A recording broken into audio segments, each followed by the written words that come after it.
Jeez, it's really coming down. So it's a beautiful Friday afternoon, evening here in West Michigan. It's a balmy, like 48 degrees too, so it's real pleasant. So I thought as I sit and wait for this rain to finish, I would talk to you for a minute about bleach and the chem-free usage of bleach, and what it does to your soil, and using it as a weed killer, weed prevention tactic. The reason I bring this up is because I had a client this afternoon that I'd spoken to her on the phone ahead of time, and she told me all about how she and her husband are incredibly passionate about living a chemical-free lifestyle, and they don't allow any pesticides, herbicides, any toxic, unnatural things of any kind on their property. And I said, that's awesome. I totally respect that life. I can definitely still help you because I really don't use a lot of chemicals in general at all in my work. I tend to just roll up my sleeves and dig stuff out.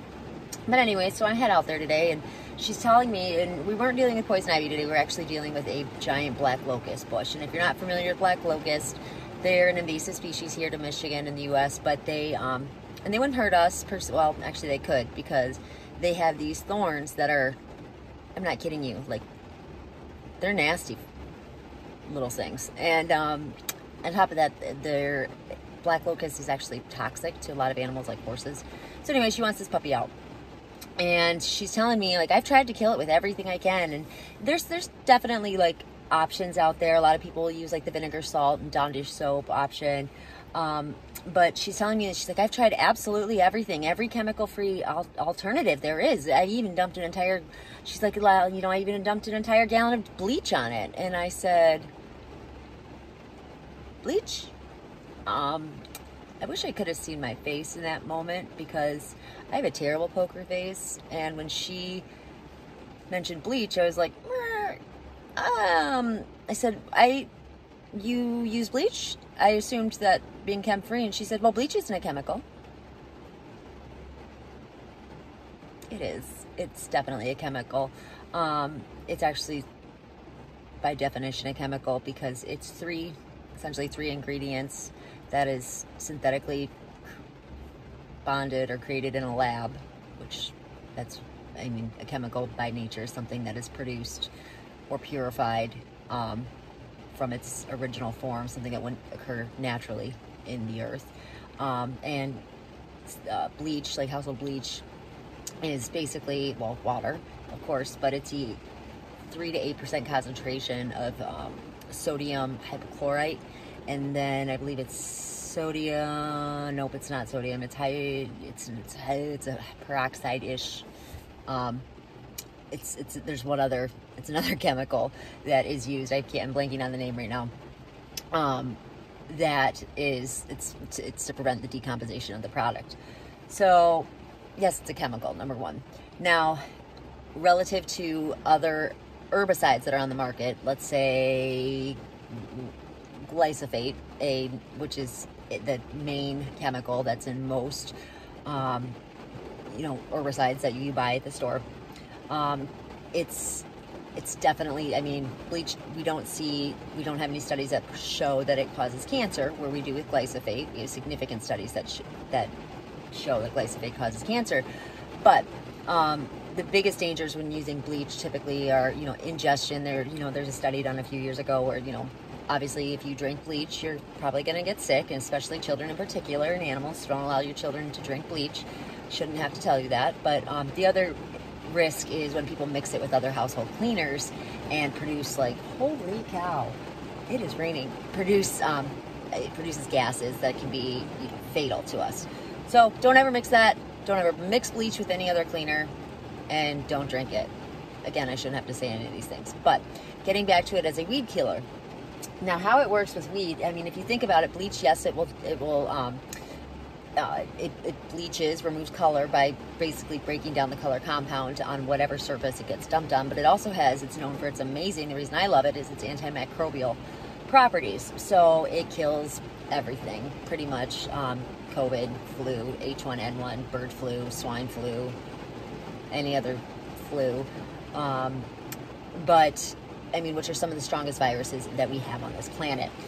And it does that by denaturing any virus or bacteria that it comes in contact with. And when it denatures, it essentially, denaturing is like, it falls apart. It comes, not falls apart, but kind of like unfolds. That's what I would explain it. It unfolds the cell, the bacterial cell, and then it's left with like this, and then all those dead cells basically kind of clop together into this like dead heap, which is great. You want to do that with the flu, but when you think about your soil and you're trying to be all natural and really, kind of green savvy, sustainable, we plants, life in general, need certain bacteria to survive and thrive. We need plants to survive, and plants need bacteria. So when you pour bleach onto the soil, it's not like the bleach goes in and says, okay, we're only going to kill the bad bacteria, we're only going to kill the good bacteria, we're going to kill all the soil, which essentially just basically strips the plant of all life, and that's what kills your plant. It's very similar to what glyphosate does, because it's actually a demineralizer, similar to like CLR. It's the CLR the first of its kind. Then we found out that it causes cancer, so they took it out of our water pipes, and now we just started pouring it all over our crops, which goes directly into our water. It's weird that we have such high cancer rates here in America, but it does the same thing essentially. In addition to being a demineralizer, glyphosate is also an antibiotic, and again, they don't distinguish good bacteria, bad bacteria. It just goes through and kills, unfortunately, glyphosate, the good bacteria. Bleach just kills everything. So what you're left with afterwards, yes, your plant is dead because you just stripped it of all life, or in glyphosate's case, you've basically stripped it of any chance of immunity and just let the fungus take it over.